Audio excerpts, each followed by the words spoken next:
much indeed. Thank you very much, Brooke. Thank you to the Lawfare Project for inviting me. I really do appreciate this opportunity. It's wonderful to be here in New York, to taste New York food, and to meet New Yorkers. And I thought that what might interest you, I know New York is a city of lawyers, and I imagine most of you here are either lawyers or ex-lawyers or recovering lawyers or people associated with the legal profession. I just came down from Boston from a conference on international law, and I just gave the people there a statistic which kind of startled them, and I thought I'd share that with you here too. And it's relevant, I think, in a way to what we're going to talk about. The statistic is as follows. In the United States of America, this is according to the internet, but I think it's more or less accurate, the ratio of lawyers to the rest of humanity is about 1 to 260. Okay. This may, but the United States is in a distant second place. To guess which other country? Israel. The ratio of lawyers to human beings in Israel is a startling 1 to 160. And I suppose that begs the question, why would our adversaries be taking us on in lawfare, okay, where this should be very much our turf? And of course, the question is, how well are we dealing with this challenge, considering what potentially should be the immense human resources we have at our command to meet it. I would suggest that we still have a way to go. But of course, what's the activities of the Lawfare Project and you folks here, I think make a crucial contribution on this level. Now, what I think I will talk about, concentrate on, and really, if this is going to be interesting, as Brooke has billed it to be, it'll be interesting only to the extent that I talk about things which are interesting to you. So I really do invite you. I'll speak for a while, but after that, I invite you to ask questions about whatever interests you. If you've seen what my background is and where I've been, feel free to ask questions for which interest you. So I'm going to talk about an aspect of lawfare. We're used to thinking of lawfare as what goes on in the courts. Legal actions, defending legal actions, initiating legal actions, etc. The abuse of the law, specifically the legal process to accomplish political ends. So sometimes there's a thin line between legitimate use and abuse, and of course I know that's a subject that comes up for discussion quite a lot, but what I want to concentrate on is really, I suppose, it's an earlier phase of this. It's long before these issues actually get to the courts. In the Israeli case, for example, very little of what we do has actually got to the courts, with some exceptions. Some things have actually got to judicial tribunals, but much of it is still up there in the atmosphere. But it all started out on the battlefield. And my contention, and you can read about it in the handout, it's a short article that I wrote there and a couple of other illustrative articles that I took off the BBC. I took the BBC just so no one can say it's pro-Israel or biased website. Just to give you examples of the kind of things I'm going to talk about. But if you read the handout during lunch, then I apologize if I'm probably going to repeat some of what's written there. My contention is that actually law, or international humanitarian law in particular, has become a weapon of choice in the hands of the lawless. Okay, that by lawless I mean organizations like Hamas, Hezbollah specifically. Okay, I'm limiting myself to our arena, the stuff we have to deal with in Israel. And I'm going to try and illustrate that a bit and talk about how on earth, if at all, can we deal with this. And of course we have to deal with it because we don't have a choice. The question is, are we dealing with it successfully? And I'll leave that up to you to judge. And I mean, the answer is yes to an extent, but there's still much more to be done. I can actually give you an interesting illustration about what lawfare is about. The fact is, in my life, I wear two hats. Most of my life, I was a legal advisor for the IDF. Most of my adult life, I say the better part of my life, but that's in the quantitative sense rather than the qualitative sense. And most of that was spent in the Gaza Strip in particular, so that's kind of my expertise. If you're wondering, my accent is South African, just in case anyone is guessing. But I was, as I say, I've spent most of my life, most of my life I've been in Israel. And so that's my one hat, kind of trying to deal with lawfare in its various manifestations. But I have another hat, and I don't know, Brooke says this is a relatively good turnout, and I can just tell you that in another country where I actually went on a lecture tour, which was my original home country, South Africa, I lectured to packed audiences, literally hundreds of people in every auditorium, but there was a very simple explanation for that. And I don't know if any of you do this, because I know people sometimes do this before they meet people in our modern age, is that you Google their names. And if you Google the name David Benjamin, well, there are lots of David Benjamins, but if you add another word like, I don't know, Lieutenant Colonel David Benjamin, or David Benjamin Israel, or David Benjamin International Law, I regret to say that the first items that will come up are various articles by various publications, at least several hundred, which talk about David Benjamin, the war criminal. Or more specifically, David Benjamin, the mastermind behind the Gaza massacre. Now I remember an episode of the Pink Panther, I think with Inspector Clouseau, when somebody was called the great evil criminal mastermind, and he was actually took that as a compliment. I don't take that as a compliment at all. Of course, somebody's completely misread the situation, based on a complete misunderstanding of where lawyers fit into the hierarchy of things. And of course, the use of the term massacre, which is completely inappropriate, as I hope to be able to illustrate, if you're not already convinced of that a priori. So those are my two hats. So basically, campaigning in the lawfare field, trying to deal with the phenomenon, but also a target of it in another aspect. So, just quickly, a few preliminary observations about the law and what law applies to Israeli military operations in Gaza, also in Lebanon. Perhaps I'll focus on Gaza, otherwise we could be here for hours. And then I'm going to show you a quick movie, just to illustrate a few things. The big question we have to ask ourselves in a situation which we face in Gaza, which is Hamas, or Hezbollah up in the north, basically we're dealing with terrorism. But there are misconceptions out there about what terrorism really is. And I would say the misconception is based on the idea that people often see terrorism in the kind of European sense of the word. And I'm not in any way downplaying the significance of the threat of terrorism in Europe. But let's say in Europe, you're generally talking about something which is sporadic. It's based on a very relatively small number of individuals.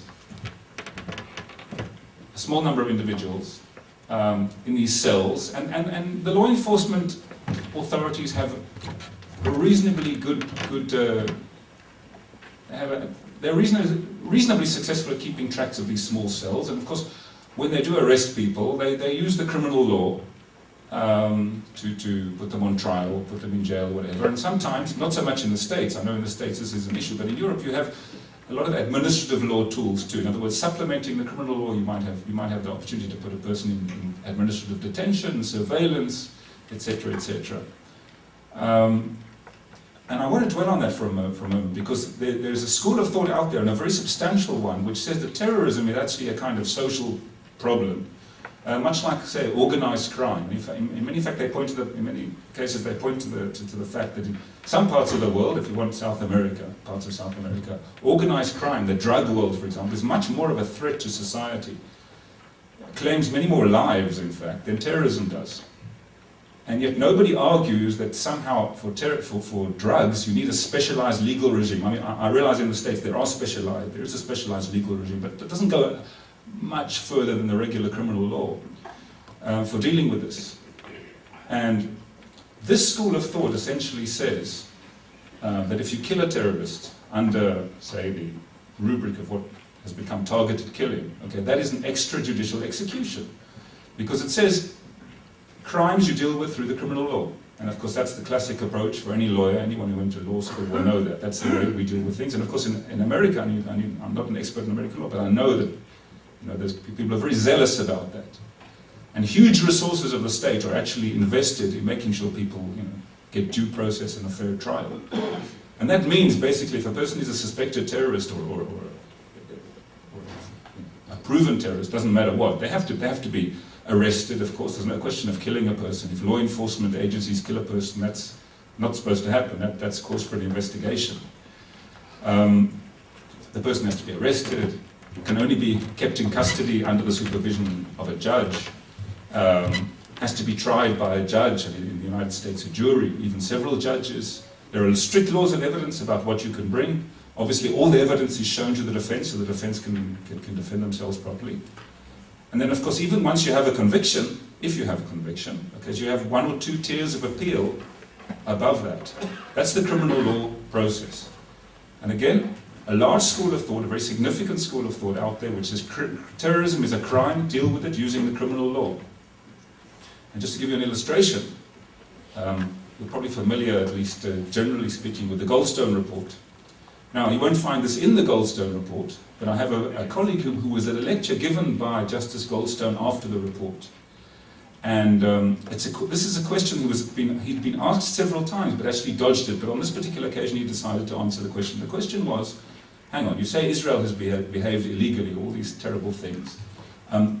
What do you think Israel should have actually done to deal with these 3,000, 8,000, 3,000 in 1 year, 8,000 over a period of about 3 years, missiles coming over from Gaza, landing on Israeli communities? And the next 2 words that he gave are just say so much about what I would say I think it's a kind of ignorance or naivety. The words were police raids. Police raids, in other words, this is a job for the police. The police should be going there, knocking on the door, reading the people their rights, taking them off to prison or whatever. By the way, I should tell you that even that is a huge step forward as opposed to some lawyers in the world will tell you. Some lawyers won't see any right at all for Israel to actually be, dealing, even arresting people. Okay, it's a much bigger thing. I won't go into that, but I mean, there are all sorts of levels. So, in some respects, Goldstone was sort of like on our side. But I really think that just shows, essentially ignorance of what's on the ground. Because I can tell you as an ex-military person that any entry of IDF soldiers or law enforcement or any IDF official into the Gaza Strip means a major military operation. The Gaza Strip is a highly hostile place. Okay, it's armed to the teeth. Okay, it's mined to the teeth. There are IEDs, these roadside bombs. There are bombs under the road. There are tunnels. Okay, just going a few hundred yards into Gaza is a major military operation. Okay, so there's a big misconception out there. Now, quickly, let me just sum up this point, and we'll go on to the movie. All right. So the criminal law is really not the way to go, because the problem, and the difference between European terrorism and the brand of terrorism we have in Gaza or in Lebanon too, same thing. Okay, these are terrorists for sure. We're dealing with terrorists, but these are terrorist armies. Big distinction. Okay, and Hezbollah, for example, that's a very good example. Hezbollah, if you look at the kind of firepower they have, they're actually more powerful than most of the member states of the UN. Okay, there are very few states in the UN who have something like 60,000 rockets which can cover most of Israel. Very few states like that. Okay, and they're not even a state, of course, they're an organization acting within a state. That's Hezbollah. Hamas are not quite Hezbollah, but would very much like to be. But don't underestimate for a moment the kind of military power that they have. Of course, recently they fired an anti-aircraft missile. I mean, when we knew they had them, it's nothing new, but they actually used one for the first time. They're becoming emboldened. And we know that they have missiles that can reach as far as Tel Aviv, thanks to their smuggling super freeway that they've been using over the years, through the Sinai Peninsula. So that's the story. And the question is, can you possibly deal with this kind of phenomenon using the criminal law? I would say the answer is quite obviously not. And the question is, what then? Which law?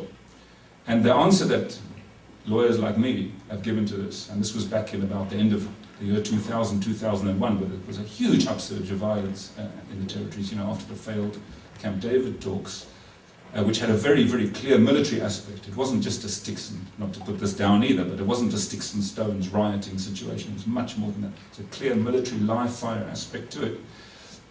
This is an armed conflict. A low-intensity armed conflict, perhaps. Not a full-blown war, because the world is kind of used to thinking of armed conflicts as being full-blown wars on the open battlefield, like the 73 war, 67 war, if you will. This is something else, but it's an armed conflict.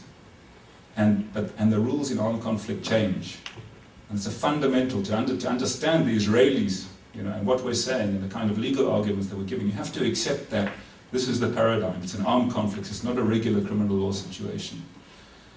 And in an armed conflict, and let me talk about the targeted killings example, okay? To target a member of the opposing side in an armed conflict, okay, may be unpleasant, okay, may be tragic, okay, but it's 100% legal, okay? If you're a soldier in a war, okay, and you use your weapon and you strike, you perform a military strike against soldiers, legitimate, obviously military targets on the other side, that is in no way a criminal offense. And if you get captured by the other side, you have to be treated as a POW, a prisoner of war. You have all sorts of rights, but they can't put you on trial. They can just keep you off the battlefield. That's basically the idea. So, we're in an armed conflict situation, and briefly, before I show you the movie, what does that mean? It doesn't mean it's a free-for-all, okay? It means, yes, people become people who are taking part in hostile activities become targets. It doesn't actually matter if they're wearing uniforms at the time, okay? That's why targeted killing actually, legally, if you accept the armed conflict paradigm, is not a big deal. Okay, basically, in the same way that in a war you target people on the other side, that's what targeted killing is. It's no more. No more than that. The problem is people don't accept the paradigm, and that's where the delta is. But quickly, what does it mean? Okay, so we say, all right, the laws of armed conflict apply, but that, by the way, is not a simple question either, because there are huge debates about what constitutes the laws of armed conflict. But I would say, and we do this often, we say on one leg, while standing on one leg, you can sum it up in 4 principles, and 2 of which are relevant to our debate here. The first principle is military necessity, which says that you only use military force in the case of military necessity, okay, not for anything else. I won't go into that. The next one is very important, it's the principle of distinction. And distinction says you have to distinguish at all times between the military stuff and the civilian stuff, okay, between people who are combatants, people taking part in military activity, people who are fighting against you, and objects which have a military use or military purpose or whatever, and civilians and civilian objects, okay? The military stuff you may target legitimately, okay, that's 100% legal in an armed conflict. Civilians, no. But the third principle actually says, there's a little bit of a proviso to that previous principle, because it's not so simple. Because what happens, as happens very often, in fact, in our kinds of situations, when you have civilians on the battlefield, and unfortunately they get caught up in the crossfire. Okay, of course, you may never target them deliberately.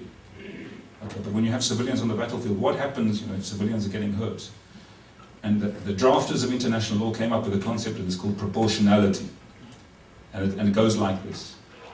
It says, that collateral damage, which is the military euphemism for harm to civilians, may never be out of proportion, okay, to the military benefit of the military attack. So even if you're attacking a legitimate target, well, assuming you're attacking a legitimate target, you still have to look at the potential damage to civilians, okay, weigh it up, and if it's excessive in relation to the benefit that you'll get from the military attack, you may not attack. I'll rephrase that because that actually takes a long time to sink in, at least it did in my case. It means you have to weigh up the value of a military target. Okay, for example, is it an important missile base? Is it a command and control center? How high up is it in the chain of command, etc.? You weigh up the value. You have to look how many civilian objects will be damaged if you attack this legitimate military target. And if it's out of proportion, if the damage will be there's collateral damage out of proportion, then you can't carry out the attack. Now, obviously, the next question is what is proportional and what isn't. Okay, I'm not going to answer that now, okay, because that is a huge debate in itself. What I can tell you as a bottom line is that the internationally accepted test, is the test of the reasonable military commander. It's not the test of the reasonable human rights lawyer. That's important. The international tribunals have said, at least the international prosecutor for the former Yugoslavia said it's the test of the reasonable military commander. Because there was an attempt actually to bring NATO before the special tribunal for Yugoslavia for a certain bombing raid, and the issue of proportionality was raised, and it came up there. They said reasonable military commander, but still, that still leaves us, the question is still wide open. So distinction, proportionality. The last principle, just so you know, it's the principle of humanity, which means even if you're going to kill somebody, you're allowed to kill. Don't cause unnecessary suffering. Never cause unnecessary suffering. Okay. With that, I want you to keep distinction and proportionality in mind as I show you the movie. And then can we do it later? I think it'll be YouTube, by the way. Not kind of a secret scoop here. But that gives you an illustration now. Now this I call a kind of, this is a manifestation of lawfare. Not entirely, I mean, there's more to it than that. But basically, I use an acronym. Acronym is PhD. I say Hamas basically uses the principle of PhD. P stands for perfidy, H stands for human shielding, and D stands for deceit. And if you add those three up, okay, you get those are the three pillars of a very effective lawfare campaign which is waged by Hamas. Now, I'm not sure to what extent it's deliberate or what extent it's coordinated. I'm not suggesting that because I don't know. At the end of the day, okay, the kind of problems these situations create, though, now Israel has to deal with in the UN, has to deal with in the International Criminal Court, has to deal with in all sorts of countries which have universal jurisdiction and take upon themselves to try people for war crimes. But the point is this, it's win-win. And let me just explain, of course, what perfidy is, just before we continue. Perfidy is basically, it's misleading your adversary in war, okay, to believe that you have some kind of protection under law. A classic example of perfidy is if you dress up as a medical person or a member of the Red Cross. The Red Cross has a protected status in international law, and you use the fact and use it to approach the enemy, say to be able to plant, explode a bomb on them or something like that, in order to approach a target. That's a classic situation of perfidy, pretending that you aren't who you are. And basically, Hamas used this on a grand scale. Okay. If you look at the Gaza strip from the outside, you'll basically see everything is civilian. By the way, the same goes for South Lebanon. Although I don't think it's a secret anymore that Hezbollah is very well entrenched in South Lebanon. Okay, but it all looks civilian. You won't see anybody walking around in uniform or with a weapon, etc. It's all kept under. Now, Hamas, on the other hand, do wear uniforms, but only on parade. Okay, when the shooting starts, the uniforms come off. Make no mistake. So if you're a military commander, Israeli military commander, and you have to somehow deal with these missiles which are raining down on the Israeli civilian population, and the conclusion is reached that you don't have an option other than a military option, which I think was a reasonable conclusion at least up until now. We now have the ability to intercept missiles in the air, which I don't know, it might or might not change the calculus of that, but at least before we had that, we didn't have too many options. So other than going after these missiles at source. The problem is to do that, everything looks civilian. Okay? They're out of uniforms. All these military installations, there's nothing painted green or in camouflage. Everything is inside a civilian building, typically civilian residential buildings. And typically the civilians are there too. Okay, typical apartment block in Gaza, okay, might be 5 floors of people just living in their apartments, like people might do here. But 1 floor or 2 floors of a Hamas missile building or a command and control communication center, etc. That's typical Gaza. And it gets worse because they will use schools, they will use hospitals. We actually know that in the major operation, or Israeli operation against Hamas, the end of 2008, beginning of 2009, the Hamas High Command set itself up in the major hospital in Gaza. Okay, I'm telling you now, okay, there's a problem in international law about targeting medical structures. There are exceptions to that too, okay? We might have been justified in targeting a hospital, but let me tell you, the hospital was being used as a hospital. That was where the wounded were being brought to. Okay, there were sick people in the hospital too. They were all together. Okay, and a strategic decision was made correctly, in my opinion, with hindsight, even though this is the Hamas High Command, and not to target the hospital. But that to me is lawfare par excellence, because basically, what's holding us back from targeting? And it's a win-win situation. What's holding us back? First of all, it's not the law. Okay, it's very much a moral thing. Okay, I know I'm familiar with many situations where even under law, the lawyers can sign off on them certain attacks, but the people have to carry them out. The pilots have to pull the trigger. They just won't. They won't go there. Okay, my experience is, for example, any situation where civilians can be seen physically, as opposed to people you can't see, but people you can actually see. Okay. People are very reluctant, naturally, certainly Israeli pilots, to my experience, are not very reluctant to pull the trigger. Very reluctant. Even if we're talking about a legitimate target next door. So So it's become a very effective way, and it's a win-win tactic, because it means either Israelis, like in the hospital case, either we won't attack, even if it's the Hamas high command, the ultimate, classic military target, all right? Or if we do attack, okay, we get ourselves into all sorts of trouble, okay, because you can be sure that there will be an international community out there just waiting, okay, for this chance to pounce. Now, I'm not suggesting for a moment that everyone in the international community are on a crazy anti-Israel campaign. I'm not suggesting that at all. Okay, a lot of people are genuinely concerned about human rights, and that's where it's from. But there's a lot of misinformation out there. And that brings me to the D of the PhD. I think the human shielding part speaks for itself, and that was in the movie. But the D is the deceit. Okay, what they will do is go out of their way to present a situation which may or may not have been much worse in terms of civilian casualties, etc., and damage to civilian property, much worse than it actually was. Okay, and if you could I'll just give you an illustration of a classic situation. If you're, for example, the Goldstone mission, and even if you're in good faith, let's assume that the Goldstone mission is in good faith, okay, just for the purposes of this discussion. They arrive in Gaza, they're taken on a guided tour of Gaza, and they're taken to a tour of sites which the Israelis bombed. Okay, so they might go to an apartment building which has been leveled. Okay, now, first of all, I would say you should draw a conclusion from the fact that particular apartment building has been leveled, and yet all the apartment buildings around it are still standing. I would say that kind of says, there's something to be learned from that, but let's put that aside. The problem is you go to that apartment building, time has passed, so Hamas has taken care to remove any possible trace of anything that looks military from that site. Okay, and what do you have? You have a war crime.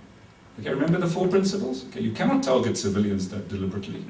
So it looks like the Israelis dropped a big bomb on a civilian building. Okay, war crime. Of course it is. Now let me tell you what the problem is. Okay, well you could say, okay, well Israelis just explain to Justice Goldstone that it was actually a military target in disguise. And here, there's a built-in problem which we actually haven't yet found a solution for. And the problem is this. I mean, how do you actually prove that a building, for example, is a military target? Okay, because it doesn't look like one. Okay, under the laws of war, you're supposed to carry arms openly. Okay, a military target is supposed to be kept separately from civilian. Actually, one of the clauses of one of the conventions was up there on the wall, on the screen. How do you prove that it was a military target? Bring the evidence. Okay, but now what's the problem with this evidence? And any of you who might be associated or familiar with the military will know this. This is intelligence information. It's all intelligence that we have. Okay, and intelligence by definition is classified. It's secret. Okay, you can't give it away. Why can't you give it away? Okay, because if you give it away, the other side will know how you got it. Okay, and especially if you're in the middle of a conflict. It's one thing if you have peace and it doesn't matter. Well, I can tell you there are still things from the Second World War in London, in the archives, which are still classified to this day, things which are considered so secret from the intelligence world. Okay, you still can't see them until this day. That's the nature of intelligence. So you might have a gold mine of information which incriminates, and you know that a certain building is a major Hamas target, but all the information you have is intelligence, okay? And there's no way you can give that information up. Because let me just explain, it's not just a question of explaining where you got the intelligence from, which of course is a problem. If you're in a regular court of law, of course you can't just say what you know, you have to explain where you got it from and how you got it. And even that might not be because it's hearsay, but whatever. There's another problem. The very information itself, the very fact that I know that a building has a certain function, okay, is in itself, for people who are trying to decipher my intelligence, okay, all it needs to be is reverse engineer. They reverse engineer that statement and they get to where the source came from. Okay, and you can't allow yourself that luxury. Certainly not in the middle of an armed conflict. That means if, heaven forbid, but if an Israeli officer one day has to find himself or herself, in front of an international tribunal, having to explain why a certain building was targeted by an Israeli aircraft, and we might have a file this thick on the building proving beyond any reasonable doubt that is the case, okay, that file will remain classified. Okay, that person might have to take a dive. Okay, because they have to weigh up the interest of exposing this intelligence to an active enemy, all right, or trying to get off the hook. So that's a built-in problem which I'm not sure we have a good solution for. I can tell you what Israeli solutions are, but I don't think we have a good solution for it. So we have a problem then. What Hamas is challenging us on are distinction, because it's very difficult to distinguish between military and civilian, as you've seen. Okay. How do you actually go about doing it? Well, of course, the key is intelligence information. All right, assuming you have it. Now, you can imagine all sorts of situations in the world where the intelligence that the military has is a lot less good, okay, than what the Israelis have about Gaza. You know, Gaza is a next door neighbor. We know Gaza pretty well. We've been there for many years, etc. But you can imagine other situations in the world. Say, Americans, for example, might find themselves in an armed conflict somewhere in the Middle East, okay, with a missile threat. Similar, not quite the same, because there'll never be a missile threat on the home front. There'll never be the same pressure like that the Israelis might be under, but maybe a significant missile threat on American forces. And they won't have the intelligence to know where all the targets are. The only thing they'll see is missiles coming out of coming out of a place. And let me tell you something about missiles, because a lot of people who thought they knew what they were talking about said, well, why don't the Israelis just fire at the source of the missile fire? Like, what's the big deal? You guys can see the missiles coming up. Well, let me just explain that to get it out of the way. You see that camera tripod over there? The one that's filming me? Okay, that is about the size of a missile tripod. A typical missile that is launched from Gaza. Okay, basically Hamas put the missile on it, they aim the missile, okay, and they fire the missile. Once the missile's been fired, the only thing left to return fire at is that, the tripod. Not much of a target. Okay. But let me add in, generally speaking, that tripod will be either in a children's playground or at least in a civilian area where there are civilians. Okay, so even if you do fire back, you're taking a huge risk about harming civilians. Generally speaking, there's a proportionality problem. That's a typical proportionality issue, right? Because to hit a tripod like that is not worth the lives of 10 civilians or 20 civilians or whatever. Not even one civilian, probably. Not that. And of course, the missile crew, this is something else I want to point out. They don't wait around, okay? They don't wait around. They have this wonderful invention that's called a timing device. Okay, you aim the missile, you put on the timing device, you get out of the way, you get your cells out of it, because the kids in the playground are still running around the missile. Okay, and then the missile goes off. Okay, so it's not like the missile crew are waiting around to be fired at. Okay, that's a typical situation, so you should know that kind of response is not a viable military response. Every now and then you'll hear in the news Israelis manage to target a missile crew, but it's like finding a needle in a haystack. It sometimes works, but you can't base the solution on that. Okay. So we have a problem with distinction. We have a problem with proportionality, because you saw the example there. What do? You warn a building, okay? That's one of the ways we try and deal with distinction, is actually warning civilians in advance, which is a big deal, by the way, for a military person, because it means you're giving up on the element of surprise. It's like one of the major principles of any military operation is surprise. Okay, you're giving up on it. But we warn civilians in advance. You can be sure that if we tell civilians to go out of one neighborhood and into another neighborhood, then Hamas will make sure that they fire on you from the new neighborhood. Okay, that happens several times. Civilians typically would go and take shelter, say, in a UN compound or something like that. And then the Hamas would fire at Israeli troops or fire missiles from next to the UN compound. So you base it on intelligence. Your intelligence, by the way, you use not only to find out where the targets are, and you have to also use the intelligence to find out where the civilians are, okay, which is no less of a challenge and sometimes more of a challenge. That's a decision that has to be made each time. And of course, another thing we do to try and uphold the principle of distinction is to use precise weapons. Okay, as precise as possible. And we have, I mean, as you in the United States have, you have, they're much more expensive, much more complicated to operate. And here's the thing. Most countries in the world don't have anything like that, okay, or their precision weapons are very limited in number. Okay, most countries in the world, there's no way they can meet this standard. Okay, this isn't a standard which is being imposed on Israel, imposed on America. Okay, but most countries in the world, there's no way. You know, in Africa, people roll bombs out of the back of cargo aircraft. Okay, that's where they're at. That's what they have. Now, what do I have to say to them? If you don't have a precise missile that can go through a small window, that means you can't. Your hands are tied. It's a question of it. But that's one of the ways of dealing with this distinction problem. Okay, now, proportionality. Proportionality comes in because when you've warned the building, you're trying to deal with the distinction problem. People have gone, you've warned the building, then what's happened? Instead of evacuating the building, people are going up on the roof of the building. They're calling in their friends and relatives. And that's become standard procedure in Gaza. What do you do then? Because think, okay, you have this proportionality test. Okay, but as I said, if it's not proportional, if there's too much potential civilian damage, then the attack will be not unproportional and illegal. And potentially that means any target can be immunized as long as you have enough civilians on it. All right? Might be an important target, but if you put enough civilians on the roof, you can't attack it under international law. So what are you going to do about that? Now, in the last few minutes before I open this to questions, okay, I'm going to try and tell you how we'll try and deal with that problem. Okay, and unfortunately, Israelis came up with a kind of creative, unique solution. I mean, and it works so far. It'll probably, Hamas will probably work out a way to deal with this, but it works so far. It's given them the nickname "knocking on the roof." Some of you might have heard of this. Basically, the idea is this: it's after months, and I remember months, if not years, of sort of banging our heads against the wall. How are we going to deal with this problem?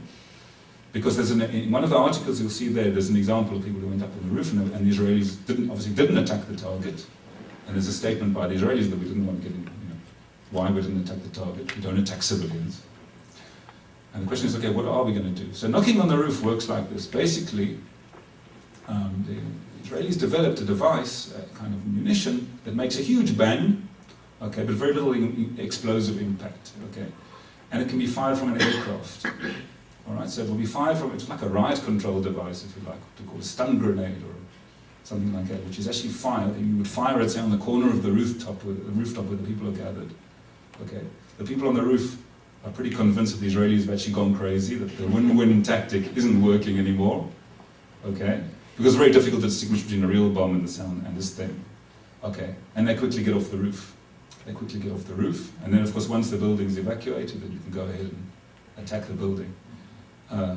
Perhaps surprisingly, but it's been very effective, that tactic. It's become like standard procedure in what was Operation Cast Lead, Operation 2008, 2009. That's the way basically we were dealing with it. I say, I don't know, I'm waiting for the time when Hamas will kind of latch on and stay on the roof. And then of course that'll be the next challenge. But up until now it works. So that's just an example when I say, okay, what are you going to do about this lawfare? Okay, that's one of the examples you do with it. Of course that doesn't necessarily solve all the problems, because, as I say, you've got this PhD, again, at the end of the day, when all this is going on, even if everything you do is legal, and I'm saying, I think part of the solution is to make sure that everything you do is legal, and that's why the IDF employs lawyers like me. Okay, that's not necessarily enough, because you have to explain yourself properly at the end of the day, because you're going to be accused of war crimes whether you did them or not. Okay, that's for sure. Now, there's a few mechanisms in place which Israel has, and not necessarily for this purpose, but I think they actually help in the battle against lawfare. And with this, I'll finish up. But I think one thing I can tell you as lawyers, if you go to university in Israel and you study law, there's one course you won't have, and it's something I'm sure you have in every law school here, maybe in your first year, but I'm sure you have justiciability as a subject that you talk about. When do courts have jurisdiction? When can courts interfere? And what things do they not deal with? Now, I'm not misrepresenting American law. American courts generally won't deal with issues of state, in other words, issues of foreign affairs, what the country gets up to overseas. And it generally won't deal with issues of what the military gets up to overseas, all the more specifically.